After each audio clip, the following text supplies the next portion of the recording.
Friends welcome back to our channel. तो आज हम लोग क्लास 10 के एनसीईआरटी का चैप्टर 1 पढ़ेंगे, केमिस्ट्री का चैप्टर 1 पढ़ेंगे, ठीक है, जो कि बहुत ही इंपॉर्टेंट है और इसमें हम लोग एक एक लाइन को अच्छे से समझेंगे। अगर आप क्लास 10th में हैं, 2027 में क्लास 10 का एग्जाम देने वाले हैं, तो ये आपके लिए बहुत ही इंपॉर्टेंट होगा। इसमें आपका ईच एंड एवरी कंसेप्ट और एक एक लाइन आपका क्लियर हो जाएगा और इसके बाद आप एक एक क्वेश्चन जो भी डीपली क्वेश्चन आता है एनसीईआरटी से वो आप बना सकते हैं, ठीक है। तो चलिए बिना टाइम को वेस्ट करते हुए चैप्टर को स्टार्ट करते हैं। तो चैप्टर का नाम क्या है? Chemical reaction and equation. तो इस पूरे चैप्टर में हम केमिकल रिएक्शंस के बारे में पढ़ेंगे और जो इक्वेशन बनता है उसके बारे में पढ़ेंगे, ठीक है। तो सबसे पहला जो लाइन एनसीईआरटी में वो दिया गया, कंसीडर द फॉलोइंग सिचुएशन। इस केमिकल रिएक्शन को पढ़ने से पहले आप ना अपने डेली लाइफ में कुछ क्या कंसीडर करना है आपको डेली लाइफ में। थिंक व्हाट हैपेंस व्हेन, क्या होता है डेली लाइफ में जब हम मिल्क को, दूध को क्या कर देते हैं, छोड़ देते हैं रूम टेम्परेचर में। किसी दिन किचन में भूल जाते हैं, फ्रिज में रखना ही भूल जाते हैं, किचन में ही छोड़ देते हैं और गर्मी का टाइम है, तो हम क्या देखते हैं कि वो जो दूध है, वो जो मिल्क है, वो क्या कैसा बन जाता है? आपने कभी देखा? एक थॉर टाइप का बन जाता है, थक्का सा बन जाता है, ठीक है, मतलब दूध जम हो जाता है। तो क्या होता है जब भूल जाते हैं हम किचन में, तो दूध जम जाता है ना। तो वही बोला गया कि मिल्क को जब हम रूम टेम्परेचर पे नॉर्मली छोड़ देते हैं, फ्रिज में डालना भूल जाते हैं समर के टाइम पे, तो क्या होता है, वो जम जाता है, ठीक है।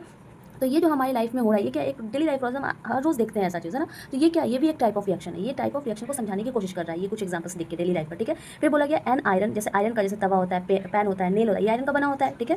Is left expose to humid atmosphere. अगर हम तवा को, पैन को या फिर नेल को जो होता है ना, उसको, नेल क्या होता है, काठी जो होता है, आयरन का जो होता है, लोहे का बना होता है, वो उसको अगर हम ह्यूमिड एटमोसफेयर में ऐसे ही छोड़ दें, खुला छोड़ दें, छत पे छोड़ दें, तो क्या होता है, हम देखते हैं कि उसमें ना जंग लग जाता है। हमें पता है क्या लग जाता है, जंग। और ऊपर का जो होता है ना बहुत सॉफ्ट, वो झड़ने लगता है फिर। तो वो एक्चुअली क्या हो रहा है, वो जो आयरन है एटमॉस्फेयर से, ऑक्सीजन से, जो एटमॉस्फेयर में ऑक्सीजन है प्रेजेंट, उससे रिएक्ट कर जाता है, ठीक है। तो वो भी डेली लाइफ में वो भी क्या है, जो आयरन में जंग लगता है वो भी क्या है, केमिकल रिएक्शंस ही है, ठीक है। नेक्स्ट क्या दिखा हुआ है, ग्रेप्स गेट फर्मेंटेड। अब सबसे पहले फर्मेंटेड क्या मतलब है, फर्मेंटेड क्या होता है, ठीक है। तो फर्मेंटेड आपने पढ़ा होगा फर्मेंटेशन क्लास 9th में, जो ये एक प्रोसेस है, ये जो टर्म है ये एक प्रोसेस है जहाँ पे क्या होता है, ईस्ट जो कि माइक्रो ऑर्गेनिज्म है, उस वो क्या करता है, उसके पास ना नेचुरल शुगर कंज्यूम करता है, जैसे ग्लूकोज हो गया, फ्रुक्टोज हो गया, और इस ग्रेप्स को क्या करता है, कुछ टाइम के बाद क्रश कर देता है, मतलब उसको कन्वर्ट कर देता है अल्कोहल में, ठीक है। उसमें से अल्कोहल मतलब गर्मी में जब ऐसे ही रखा हुआ था या ठंडी में भी बहुत दिनों तक रखा होता है, तो उसमें से हीट निकलता है, अल्कोहल निकलता है, ठीक है, एंड कार्बन डाइऑक्साइड निकलता है। और ये एक टाइप का रिएक्शन है, मतलब ईस्ट की हेल्प से ग्रेप्स क्या होता है, फर्मेंटेड हो जाता है, और वो फिर जो वो ग्रेप्स होता है वो खाने लायक नहीं होता, फिर उसका यूज़ हम वाइन बनाने में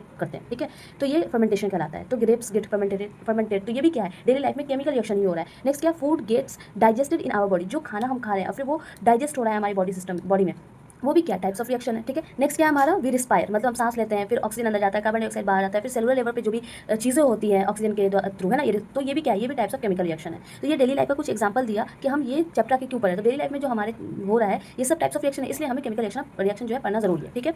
नेक्स्ट लाइन क्या दिया हुआ है, in all the above situation, ये जितना सिचुएशन दिया हुआ है, the nature and the identity of the initial substance have somewhat change. तो ये क्या बताता है कि जो नेचुरली जो होता है, हर सब्सटेंस में कुछ ना कुछ चेंज होता है, ठीक है, किसी ना किसी तरीके से चेंज होता है। We have already learned about physical and chemical changes. हमने लोअर क्लास में पढ़ रखा है कि फिजिकल चेंजेस क्या होता है, केमिकल चेंजेस क्या होता है। फिजिकल चेंजेस क्या होता है, जो ऊपर से चेंज होता है, जिससे नया कंपाउंड नहीं बनता है। जैसे क्या होता है, वुड का लकड़ी का टूट जाना, ठीक है, जैसे एक पेंसिल है, ये पेंसिल टूट जाएगा, तो ये क्या है, फिजिकल चेंजेस है। केमिकल चेंजेस नहीं, ये टूट के नया सब्सटेंस नहीं बना देगा, ठीक है, ये पेंसिल ही रहेगा, तो ये फिजिकल चेंजेस हो गया। हमने और क्या पढ़ा है, केमिकल चेंजेस। केमिकल चेंजेस में क्या होता है, जैसे कि पेपर का जलना, पेपर को बर्न करने के बाद वो ऐश कन्वर्ट हो जाता है, तो वो क्या केमिकल रिएक्शन, क्योंकि हम उस पेपर से फिर वो ऐश से फिर पेपर नहीं बना सकते, ठीक है, तो वो केमिकल रिएक्शन है, ठीक है। ये सब हमने पढ़ा है, तो ये बहुत बेसिक लेवल पे था। अब हम क्या पढ़ेंगे, physical chemical changes of matter in previous classes. Whenever chemical change occur we can say that chemical reaction has take place. तो हमने जहाँ पर भी केमिकल चेंजेस के बारे में पढ़ा था, जिस एग्जाम्पल के बारे में केमिकल चेंजेस में पढ़ा था, ठीक है, तो वहाँ पे हम बोल सकते हैं कि क्या हो रहा है, केमिकल रिएक्शन हो रहा है, जिसको हम यहाँ पढ़ेंगे, ठीक है। We can say that chemical reaction has taken place. You may perhaps be wondering as to what is actually meant by a chemical reaction.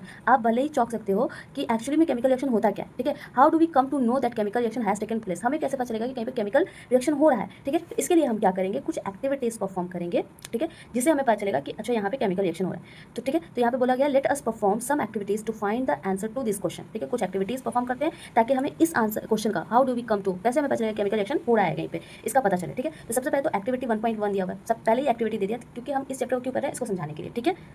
अब एक्टिविटी 1.1 को पढ़ते हैं और समझते हैं कि हमें कैसे पता चलेगा कि कहीं पे केमिकल रिएक्शन हो रहा है या नहीं हो रहा है, ठीक है।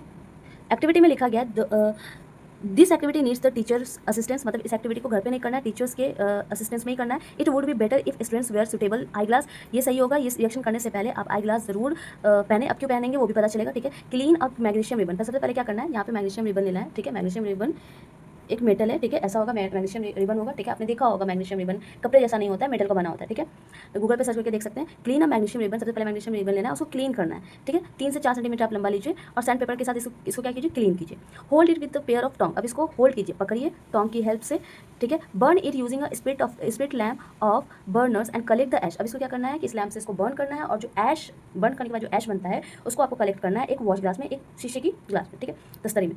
तो as shown in the figure, ठीक है, जैसे कि फिगर 1.1 में दिखाया गया। Burn the magnesium ribbon keeping it away as far as possible, जब आप मैग्नीशियम रिबन को बर्न कर रहे होंगे तो उसको जितना दूर पॉसिबल सके रखिए अपनी आंखों से, ठीक है। अब बोला गया ये करना है, आपको ये तो समझ में आ गया कि प्रोसीजर क्या है। एक रिबन लेना है 3 से 4 सेंटीमीटर, उसको पहले रब करना है, मतलब उसको क्लीन करना है, उसके बाद उसको लैंप के सामने लाके उसको बर्न करना है और जो ऐश बनेगा उसको कलेक्ट करना है वॉश ग्लास में।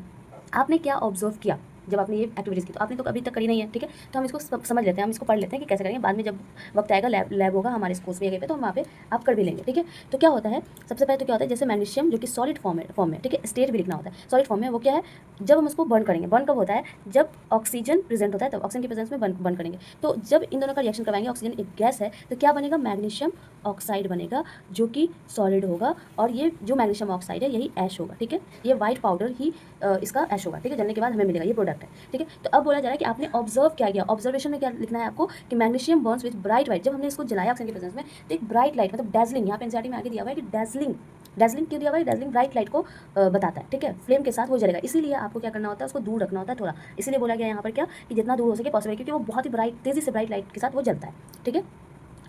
उसके बाद क्या है, एक जब ये रिएक्शन होता है तो ब्राइट लाइट के साथ जलता ही है। उसके बाद जो आफ्टर रिएक्शन हमें एक ऐश पाउडर मिलता है, वो मैग्नीशियम ऑक्साइड का होता है, जो कि वाइट कलर का होता है। क्या होता है, वाइट कलर का होता है, ठीक है,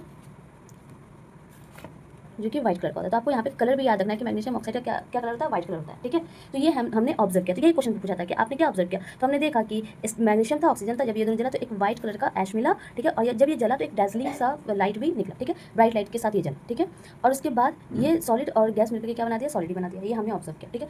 एक न्यू सब्सटेंस बन रहा है, ये कंफर्म क्या कर रहा है, ये नया सब्सटेंस है, ये जो मैग्नीशियम ऑक्साइड है इसका प्रॉपर्टी बिल्कुल ही अलग है इस मैग्नीशियम से और ऑक्सीजन से। तो एक नया सब्सटेंस बना, ठीक है। तो जब किसी रिएक्शन में एक नया सब्सटेंस बनता है, ठीक है, एक अलग ही सब्सटेंस बनता है, तो हमें पता चलता है कि ये रिएक्शन है, ये क्या हो रहा है, केमिकल रिएक्शन है।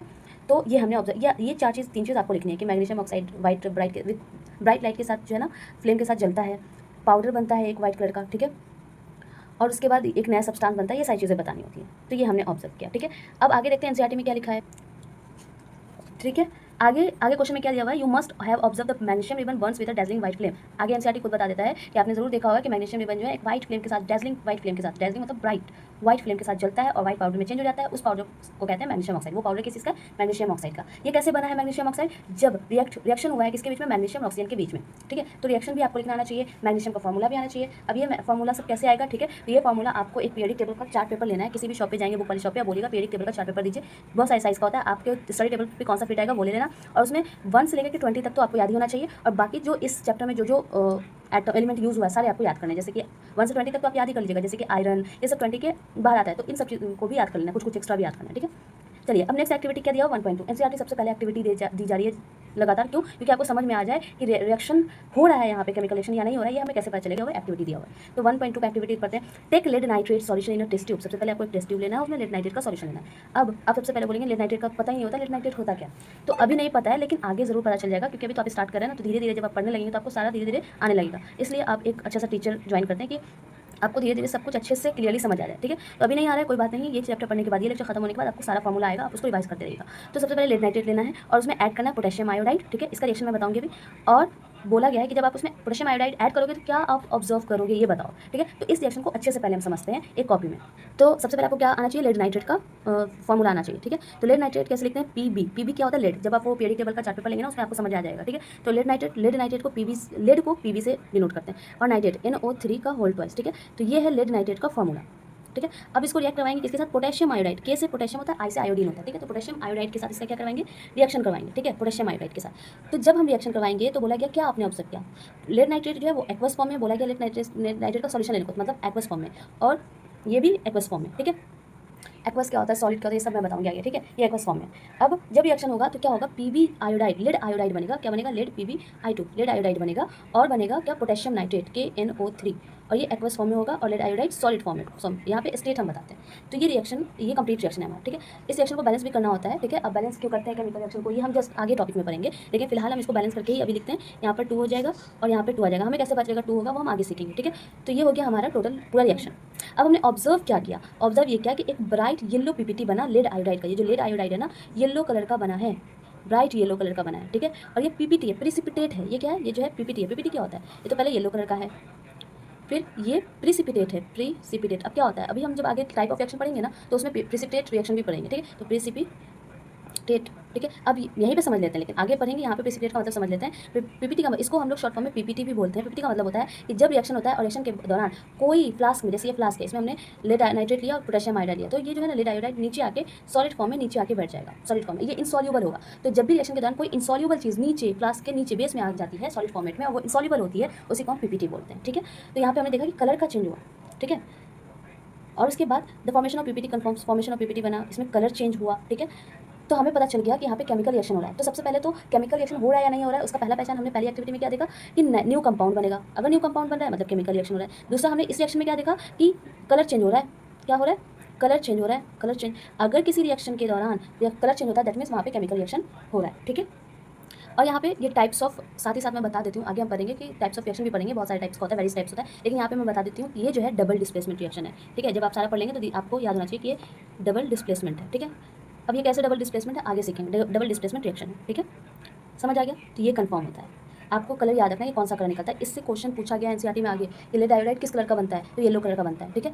तो यहाँ पे कलर, इस रिएक्शन से हमें पता चला कि कलर चेंज होता है, ठीक है। तो हमें समझ में आ गया, ये कंफर्म करता है, कलर का चेंज होना कंफर्म करता है कि केमिकल रिएक्शन पाया जा रहा है। नेक्स्ट एनसीईआरटी में क्या देखते हैं, ये समझ आ गया, लेड आयोडाइड का फॉर्मूला भी सब चीज़ समझ आ गया, ठीक है। अब नेक्स्ट एक्टिविटी 1.3 में क्या दिया गया, take a few zinc granules. क्या लेना है, जिंक ग्रैन्यूल्स। जिंक का ग्रैन्यूल्स दाना दाना मतलब जिंक लेना है, ठीक है। In conical flask, conical flask में आप लो, ठीक है, इस टाइप का कोनिकल फ्लास्क होता है, ठीक है। लो और उसमें क्या, और test tube, add dilute hydrochloric acid. अब उसमें थोड़ा क्या ऐड करना है, हाइड्रोक्लोरिक एसिड और सल्फ्यूरिक, या तो हाइड्रोक्लोरिक एसिड ऐड करो या तो सल्फ्यूरिक एसिड ऐड करो, ठीक है। इसका भी फॉर्मूला नहीं पता होगा, कोई बात नहीं है, अभी हम सीख लेंगे, ठीक है। हाइड्रोक्लोरिक एसिड या सल्फ्यूरिक एसिड दोनों में से कोई एक ऐड करो, ठीक है। अब यहाँ पे क्वेश्चन भी दिया हुआ है, क्या करना है कि handle the acid with care, मतलब एसिड को आपको अच्छे से हैंडल करना है, ऐसा नहीं कि हाथ में कर लिया कि एसिड है ना, ठीक है। Do you observe anything happening around the zinc granules. क्या आप जब ये कर रहे हो जिंक ग्रैन्यूल्स में, जब हाइड्रोक्लोरिक एसिड डाल रहे हो तो जिंक ग्रैन्यूल्स के अराउंड कुछ आप ऑब्जर्व कर रहे हो क्या, ठीक है। तो इसका आंसर देना है टच द। अब उसके जब आपने ये रिएक्शन करवाया और कॉनिकल फ्लास्क को टच किया, तो आपको कुछ टेम्परेचर में चेंज फील हुआ कि वो जो ट्यूब है वो थोड़ा गर्म हो गया, ठीक है, या फिर वो थोड़ा कोल्ड हो गया, कुछ टेम्परेचर में चेंजेस हो रहा है, ठीक है। तो चलिए अब इसको भी समझ लेते हैं। यहाँ पर दिया गया है, ठीक है, यहाँ पे दिया गया ये जिंक ग्रैन्यूल्स का। तो अब इसको समझ लेते हैं अच्छे से कि जिंक ग्रैन्यूल्स, तो हम सबसे पहले क्या बोला गया कि जिंक ग्रैन्यूल्स लो। तो जिंक ग्रैन्यूल का रिएक्शन हम H2SO4 के साथ नहीं करवा रहे हैं, HCl करवा रहे हैं, या H2SO4 भी कर सकते हैं, ठीक है, दोनों में से कोई कर सकते हैं। तो H2SO4 के साथ जब हमने रिएक्शन करवाया तो क्या होता है, Zn जो है ना हाईली रिएक्टिव मेटल, हम लोग रिएक्टिविटी सीरीज भी पढ़ेंगे, ठीक है। Zn जो है हाईली रिएक्टिव एलिमेंट है, तो ये क्या करेगा और हाइड्रोजन को हटा देगा, वो लेस रिएक्टिव है, तो ZnSO4 बन जाएगा, जिंक सल्फेट बन जाएगा और हाइड्रोजन गैस अलग हो जाएगा, ठीक है, हाइड्रोजन गैस निकल जाएगा इसमें से, ठीक है। तो आपको केमिकल ये रिएक्शन ऐसे लिखना है जैसे जैसे लिखा हुआ है कि जिंक में ऐड करो सल्फ्यूरिक एसिड, ठीक है, और सल्फ्यूरिक एसिड एक्वस फॉर्म में है, और जब हमने ये रिएक्शन करवाया तो जिंक सल्फेट बना। मैं नाम भी बताते जा रही हूँ कि किसको क्या बोलते हैं, आप अपने नोट्स में जब लिखोगे तो यहाँ पे लिखना नीचे, ठीक है। और यहाँ पे हाइड्रोजन गैस रिलीज हो गया, ठीक है। अब आपने क्या ऑब्जर्व किया, ठीक है, यहाँ पे क्या हो रहा है, जिंक डिस्प्लेस कर रहा है, इसको हटा दे रहा है, किसको, हाइड्रोजन को। क्यों, क्योंकि जिंक जो है मोर रिएक्टिव एलिमेंट है, तो डिस्प्लेस कर दिया, ठीक है, जिंक सल्फेट बन गया, ठीक है, हाइड्रोजन गैस रिलीज हुआ। ऑब्जर्व क्या किया हमने कि जो जिंक ग्रैन्यूल्स था उसके आसपास बबल्स बन रहे थे, तो बबल्स जो बन रहा है उससे हमें पता चला कि जो बबल्स है और कुछ नहीं, हाइड्रोजन गैस का ही बबल्स है, ठीक है, वो जो बबल्स बन रहा है वो हाइड्रोजन गैस का बन रहा है, ठीक है। और जब हमने फ्लास्क को टच किया तो फ्लास्क क्या हुआ, हमें कैसे पता चला कि हाइड्रोजन गैस रिलीज हो रहा है, क्योंकि वहाँ पे जिंक ग्रैन्यूल्स के आसपास बबल्स बन रहे थे, दैट मीन्स इट कन्फर्म्स कि हाइड्रोजन गैस है। फिर हमने जब फ्लास्क को टच किया तो वो क्या था, वार्म था, फ्लास्क क्या था, वार्म था, मतलब हमें क्या पता चला कि इस रिएक्शन के दौरान जो है हीट भी रिलीज हो रहा है, और ये रिएक्शन क्या हो जाएगा, इस वजह से एक्सोथर्मिक हो जाएगा, ठीक है, एक्सोथर्मिक हो जाएगा, क्योंकि हीट क्या हो रहा है, रिलीज हो रहा है। टाइप्स ऑफ रिएक्शन में एक ये भी पढ़ेंगे हम कि किस रिएक्शन में हीट रिलीज हो रहा है, किस रिएक्शन में हीट एब्सॉर्ब हो रहा है, ठीक है। तो उसके अकॉर्डिंग दो टाइप का होता है, एक होता है एक्सोथर्मिक, एक होता है इंडोथर्मिक। इंडोथर्मिक में हीट एब्सॉर्ब होता है, एक्सोथर्मिक में हीट रिलीज होता है। आई होप आपको समझ में आ गया होगा। और ये रिएक्शन का टाइप एक तो एक्सोथर्मिक है, दूसरा और पूछ सकता है कि और किस टाइप का है, तो ये क्या हो रहा है, डिस्प्लेस कर रहा है, तो ये डिस्प्लेसमेंट रिएक्शन है। यहाँ पे ये डबल डिस्प्लेसमेंट था, यहाँ पे ये सिंगल डिस्प्लेसमेंट, तो यहाँ पे डिस्प्लेसमेंट रिएक्शन, सिंगल डिस्प्लेसमेंट को डायरेक्टली हम क्या बोल सकते हैं, डिस्प्लेसमेंट रिएक्शन। तो ये क्योंकि यहाँ पे डिस्प्लेस कर रहा है जिंक हाइड्रोजन को, तो डिस्प्लेसमेंट रिएक्शन हो गया, ठीक है। तो हमने क्या देखा कि यहाँ पे गैस बना, ठीक है। अब हमें पता चल जाएगा कि ये भी क्या है, एक केमिकल रिएक्शन है, ठीक है। अब आगे जब ये तीनों एक्टिविटीज़ हमें अच्छे से समझ में आ गया, हमने सारा कुछ देख लिया उसमें, ठीक है। तो अब बोला है फ्रॉम द एबव 3 एक्टिविटी, जो आपने 3 एक्टिविटीज़ पढ़ी है, वी कैन से, अब हम कह सकते हैं कि कोई भी फॉलोइंग की that any of the following observation help us to determine whether a chemical reaction has taken place. मतलब इसमें से कोई भी चीज़ आपको दिखे किसी भी रिएक्शन में तो आप बता सकते हो कि यहाँ पे केमिकल रिएक्शन हो रहा है। जैसे कि स्टेट का चेंज होना है। स्टेट का चेंज होना कैसे मैं बोली हूँ, क्योंकि यहाँ पर देखिए इस रिएक्शन में Zn जो है वो सॉलिड फॉर्म में था, ठीक है, ये एक्वस फॉर्म में था, लेकिन यहाँ पे देखिए हाइड्रोजन गैस के फॉर्मेट में निकल रहा है, ठीक है। तो हाइड्रोजन क्या यहाँ पे क्या हो रहा है, स्टेट का चेंज हो रहा है गैस के फॉर्म में, मतलब ये सॉलिड था ये एक्वस था, ये गैस हो गया, गैस के फॉर्मेट में निकल रहा है, ठीक है। तो स्टेट का चेंज हुआ, तो किसी भी रिएक्शन में जब चेंज स्टेट चेंज हो जाएगा, जैसे सॉलिड है तो लिक्विड बन गया, लिक्विड है तो गैस बन गया, है ना, तो इसमें क्या होगा, इसका मतलब है कि केमिकल रिएक्शन हो रहा है। या फिर चेंज क्या कर, जैसे अभी हमने लेड आयोडाइड में देखा कि लेड आयोडाइड क्या हो रहा है, येलो कलर का बन जा रहा है, ठीक है। तो चेंज इन कलर, इसका मतलब भी क्या है कि केमिकल रिएक्शन हो रहा है। इवोल्यूशन ऑफ गैस, अगर गैस भी रिलीज हो रहा है तो दैट मीन्स वहाँ पे केमिकल रिएक्शन हो रहा है। Change in temperature, conical flask को हमने टच किया, यहाँ पे वार्म था ये, दैट मीन्स यहाँ पे केमिकल रिएक्शन हो रहा है, ठीक है। समझ आ गया आपको। तो ये होता है कि हमें कैसे पता चलेगा कहीं पे केमिकल रिएक्शन हो रहा है या नहीं हो रहा है। तो जब भी हम कोई एक्टिविटीज़ परफॉर्म कर रहे हैं और इन सारी चीज़ों में से कोई एक चीज़ भी नजर आ रहा है, दैट मीन्स वहाँ पे केमिकल रिएक्शन हो रहा है। तो यहाँ तक आपको क्लियर है। नेक्स्ट क्या है, as we observe the changes around us, जैसे हम अपने आसपास देखते हैं तो बहुत सारी वैरायटी में चेंजेस हो रहे हैं ना हमारे आसपास, ठीक है। जैसे हमने देख लिया दूध का दही जमना, ये भी क्या है, केमिकल रिएक्शन। दूध जब मिल्क को हम ऐसे ही छोड़ देते हैं तो वो अलग सा और थक्का सा बन जाता है, तो वो अलग रिएक्शन है, वो भी केमिकल रिएक्शन है। खाना का बनना केमिकल रिएक्शन है। तो बहुत सारी चीज़ें हमारे अराउंड है वो केमिकल रिएक्शन हो रही है उसमें, ठीक है। We will study about the various type, अब हम various types of chemical reaction के बारे में पढ़ेंगे। केमिकल रिएक्शन बहुत सारे टाइप्स का होता है, कभी 2 कंपाउंड मिल जाता है, नया कंपाउंड बन जाता है, कभी एक कंपाउंड टूट जाता है, नया कंपाउंड बन जाता है, कभी एक कंपाउंड दूसरे कंपाउंड को, कभी एक एटम एलिमेंट दूसरे एलिमेंट को हटा देता है, खुद जुड़ जाता है। तो इस हिसाब से हम पढ़ेंगे types of reaction. Types of reaction में combination reaction, decomposition reaction, displacement reaction, double displacement reaction, और उसके अलावा रेडॉक्स रिएक्शन पढ़ेंगे, ठीक है, न्यूट्रलाइजेशन रिएक्शन पढ़ेंगे, और बहुत सारी रिएक्शन है, ठीक है। और टेम्परेचर के बेसिस पे एक्सो इंडो पढ़ेंगे, ठीक है। तो ये सब पढ़ेंगे। अब आते हैं नेक्स्ट टॉपिक हमारा केमिकल इक्वेशन। अब ये केमिकल रिएक्शन तो हो रहा है, हमने देखा, लेकिन इसको लिखना कैसे है, कैसे समझना है, ये सारे बारे में हम लोग पढ़ेंगे केमिकल इक्वेशन के बारे में, ठीक है। तो केमिकल इक्वेशन में क्या दिया हुआ है, activities 1.1 can be describe as, activities 1.1 क्या डिस्क्राइब कर रहा है, कैसे डिस्क्राइब कर सकते हैं एक्टिविटीज़ 1.1 को, जैसे हमने जो मैग्नीशियम और ऑक्सीजन लिखा था, है ना, तो उसको कैसे डिस्क्राइब कर सकते हैं, लिख सकते हैं ना हम, इंस्टेड ऑफ ये magnesium plus oxygen is equal to MgO, ये था, ठीक है। तो क्या हम इसको ऐसे नहीं बोल सकते, when a magnesium ribbon is burned in oxygen it gets converted in magnesium oxide, हम इसको ऐसे बोल दिए, ठीक है। This description of a chemical reaction sentence form, ये जो हमने लिखा है उस एक्टिविटी के बारे में, ये सेंटेंस फॉर्मेट में है ना, एक लाइन सेंटेंस बना दिया, ठीक है।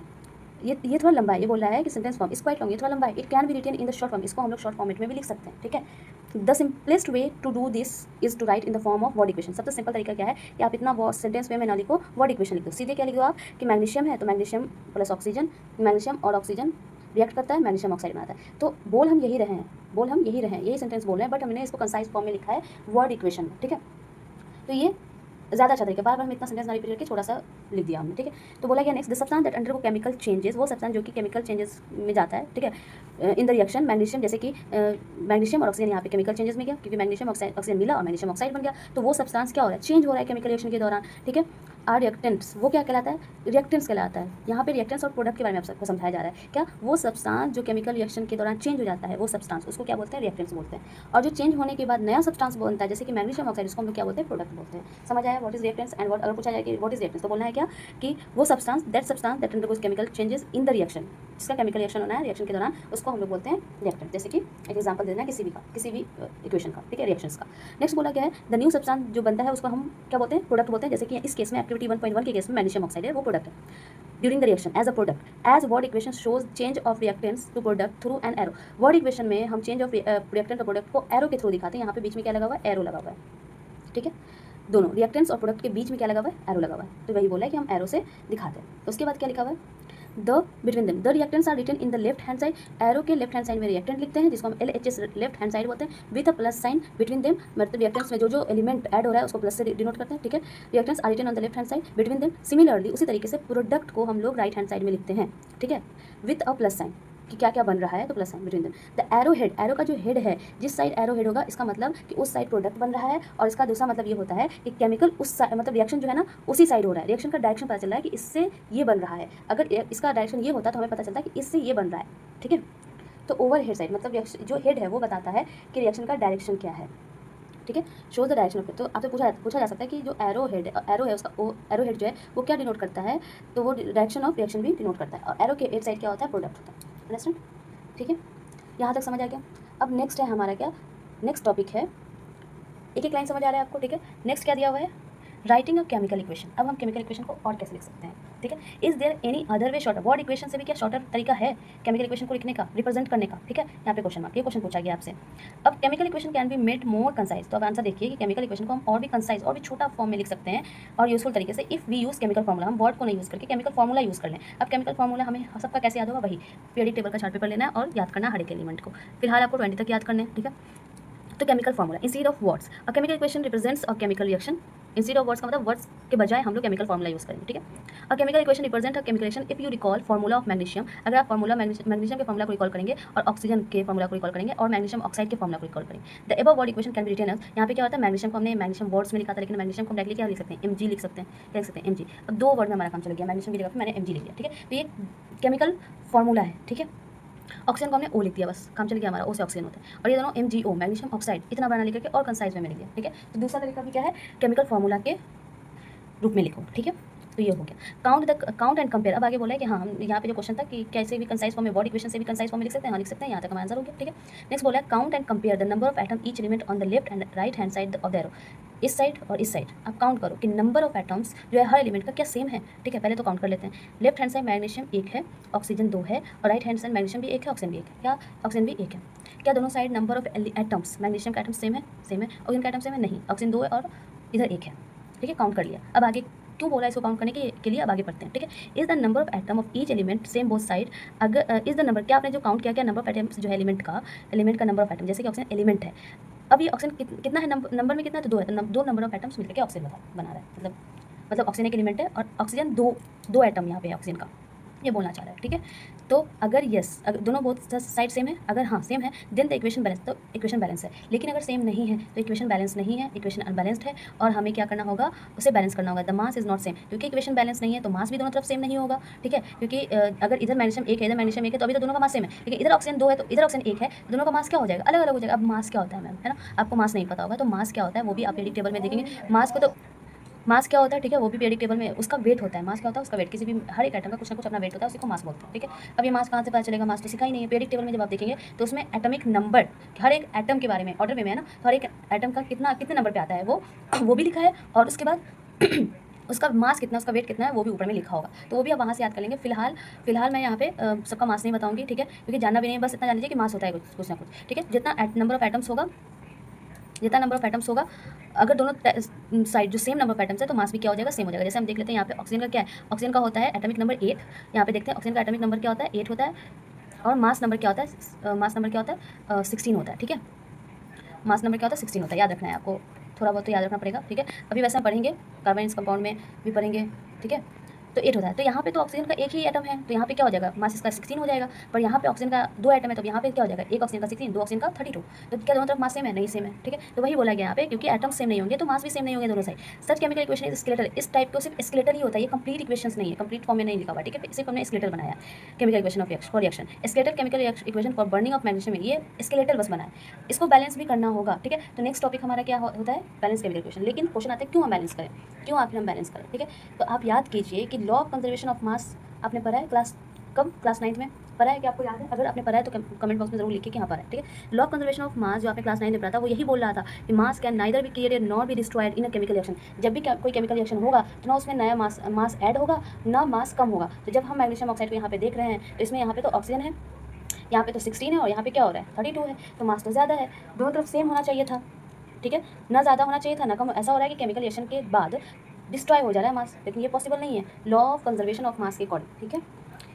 Chemical reaction that is the total mass of, और क्या बोल सकते हैं, the total of mass of element present in the product of chemical reaction has to be equal the total mass of elements present in the reaction. तो जितना element reactant side है, जितना element का मास रिएक्टेंट साइड में है, उतना ही product side में भी होना चाहिए। यही बोलता था laws of chemical conservation of mass. लेकिन हमने देखा यहाँ पे बैलेंस नहीं था, इसीलिए हमें जरूरत पड़ती है बैलेंस करने की केमिकल इक्वेशन को, और उसके बाद हमें सीखना पड़ेगा स्टेप बाय स्टेप कि कैसे किसी भी केमिकल रिएक्शन को बैलेंस करें, ठीक है।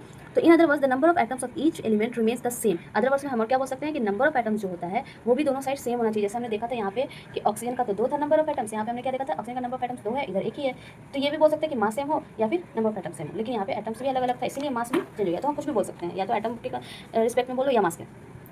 Element remains the same before and after the chemical reaction, hence we need to balance. इसीलिए हमें क्या करना पड़ा, वो जो स्केलेटल था उसको बैलेंस करने की जरूरत पड़ी। इस द केमिकल इक्वेशन 1.2 क्या बैलेंस है, हमने भी देख लिया बैलेंस नहीं है। Let us learn about balancing a chemical equation. चलिए अब सीखते हैं कि किसी भी केमिकल इक्वेशन को बैलेंस कैसे करें, ठीक है। तो हम तो सबसे पहले इसको सीखते हैं, लेकिन यहाँ पे यदि आवा जिंक का तो हम ये इसे ही सीख लेते हैं। हम देखते हैं कि एक जिंक है, सल्फ्यूरिक एसिड है, Zn को डिनोट करते हैं, H2SO4 होता है सल्फ्यूरिक एसिड। जब ये रिएक्शन हुआ तो जिंक सल्फेट बन गया और हाइड्रोजन बन गया। अब हम देखते हैं कि क्या ये दोनों साइड ये बैलेंस है या नहीं। तो बैलेंस है या नहीं उसको चेक करने के लिए हम क्या करेंगे, left hand side right hand side में जो भी एलिमेंट है वो लिख लेंगे। तो इधर भी जिंक है, इधर भी जिंक है, लिख लिया। इधर भी हाइड्रोजन है, इधर भी हाइड्रोजन है, लिख लिया। इधर भी सल्फर है, इधर भी सल्फर है, लिख लिया। इधर भी ऑक्सीजन है, इधर भी ऑक्सीजन है, यहाँ पे ऑक्सीजन लिख लिया, ठीक है, ऑक्सीजन लिख लिया। अच्छे से समझना है। अब देखिए लेफ्ट हैंड साइड मतलब इस साइड जिंक कितना नंबर में है, एक है। राइट हैंड साइड में देखिए जिंक कितना, एक है। दोनों में हम एक एक लिख देते हैं। हाइड्रोजन कितना है, इधर दो है, देखिए H2 है तो 2 एटम्स है, इधर भी 2 एटम्स है H2। सल्फर का कितना एटम है, एक एटम है इधर राइट हैंड साइड और एक एटम है लेफ्ट हैंड, एक ले लिया। ऑक्सीजन कितना है, 4 तो 4 एटम्स ऑक्सीजन 4 एटम, मतलब ये इक्वेशन पहले ही से बैलेंस है, हमें बैलेंस करने की जरूरत नहीं है, ठीक है। अब हम क्या करते हैं, जो हमारा ऊपर वाला था उसको खुद से बैलेंस करते हैं, ठीक है। तो देखिए मैग्नीशियम इधर कितना है, 1 है। इसको ना कॉपी में समझते हैं अच्छे से, ठीक है, डिटेल्स में। तो यहाँ पे देखते हैं क्या था हमारा रिएक्शन, पहले स्केलेटल लिख देते हैं Mg + O2 = MgO, ठीक है। अब देखिए इधर भी Mg है, कौन कौन सा एटम है पहले वो लिखते हैं। तो Mg है और ऑक्सीजन है, बस 2 ही एटम है इस रिएक्शन में। अब लिखते हैं LHS साइड में और RHS साइड, ठीक है, RHS साइड। तो LHS में देखिए मैग्नीशियम कितना है, 1 है, और RHS में मैग्नीशियम 1 है। LHS में ऑक्सीजन कितना है, 2 है, और RHS में मैग्नीशियम ऑक्सीजन कितना है, 1 है, ओनली 1। अब क्या केमिकल इक्वेशन बैलेंस है, नहीं है बैलेंस, तो हमें क्या करना होगा, दोनों को बैलेंस करना होगा, दोनों तरफ सेम आइटम लाना होगा। तो इसके लिए हम क्या करेंगे, हम यहाँ पे अगर हम यहाँ पर ऑक्सीजन यहाँ पे 2 है और इधर के ऑक्सीजन को 2 करने के लिए हम यहाँ पे 2 लगा दे तो देखिए अब मैग्नीशियम इधर कितना हो गया, एक नहीं रहा, अब 2 हो गया, और इधर ऑक्सीजन कितना हो गया, एक नहीं रहा, 2 हो गया। आई होप आपको समझ आ रहा होगा, ठीक है।